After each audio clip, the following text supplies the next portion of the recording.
Greetings, my scattered sisters and brothers in the Lord. Trust you know the Lord is with you wherever you find yourself scattered today, and that you know that his presence with you is more than enough for whatever you might face today.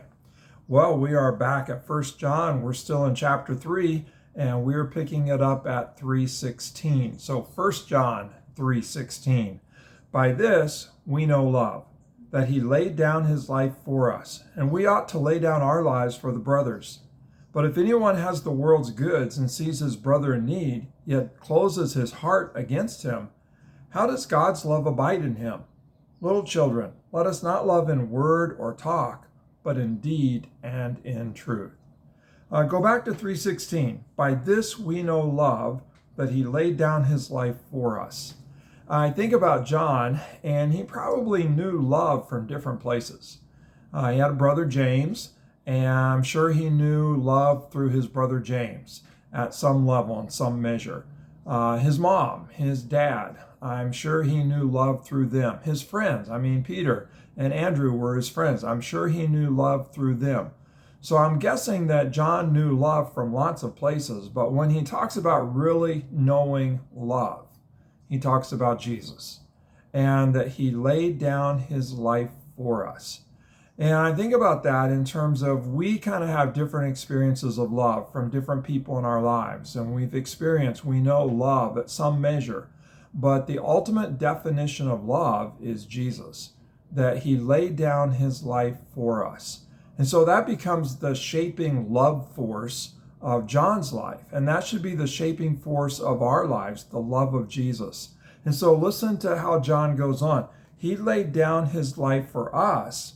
And so we ought to lay down our lives for each other, for the brothers. And so it's Jesus' love that becomes kind of the life-shaping force. He laid down his life for us. And so we ought to lay down our lives for each other. And what does that look like? Well, on the one hand, Jesus laid down his life in terms of he went to the cross. But he also laid down his life in terms of he got up from the table and put on a servant's towel and washed their feet.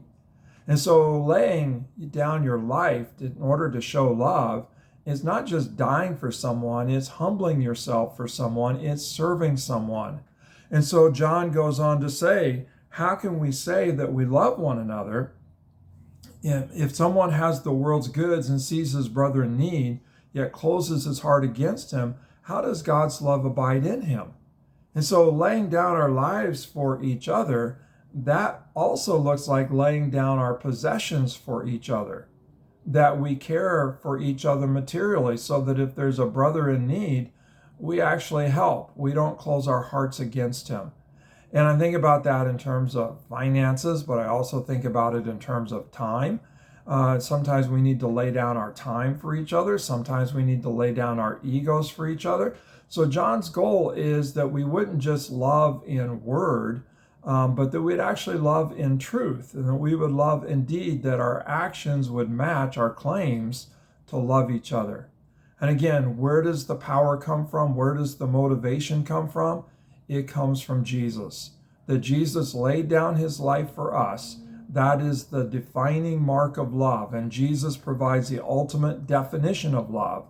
And so that we would love one another as we have been loved by Jesus.